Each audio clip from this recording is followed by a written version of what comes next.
Dans la nuit du mardi 15 au mercredi 16 décembre 2020, Delphine Jubilard a disparu mystérieusement de son domicile de Cagnac-les-Mines, dans le Tarn. Depuis, plus aucune trace de l'infirmière. Principal suspect dans cette affaire, Cédric Jubilard, l'époux de Delphine.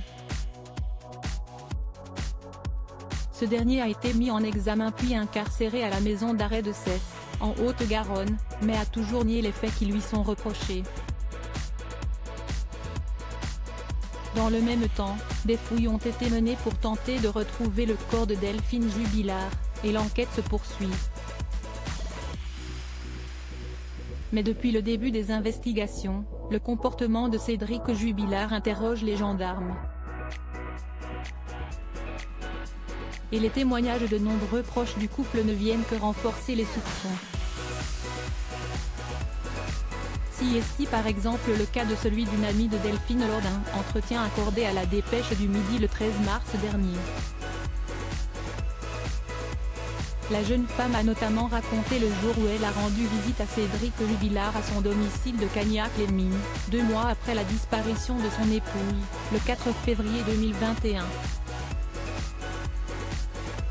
Un moment durant lequel elle ne s'est pas sentie très à l'aise.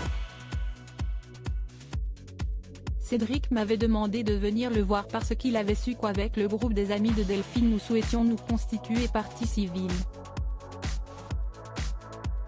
Je suis arrivée dans la maison et il m'a tout de suite demandé que je lui remette mon téléphone portable pour éviter d'hypothétiques enregistrements, a-t-elle débuté. Il ne faudrait pas que tu disparaisses toi aussi. Il a voulu que j'enlève mes chaussures et m'a tendu les chaussons roses de Delphine en me disant « Tiens, tu peux mettre ceux de ta copine », avec un léger sourire. C'était très étrange. Je ne me sentais pas très à l'aise. Il m'a montré ses travaux de peinture et m'a guidé vers le sous-sol, plongé dans l'obscurité. J'étais derrière lui en train de descendre l'escalier en colimaçon.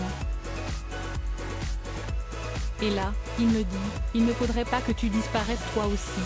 Je ne savais pas comment réagir. La visite s'est terminée rapidement après s'être plaint du désordre lié aux différentes perquisitions, a poursuivi l'ami de Delphine.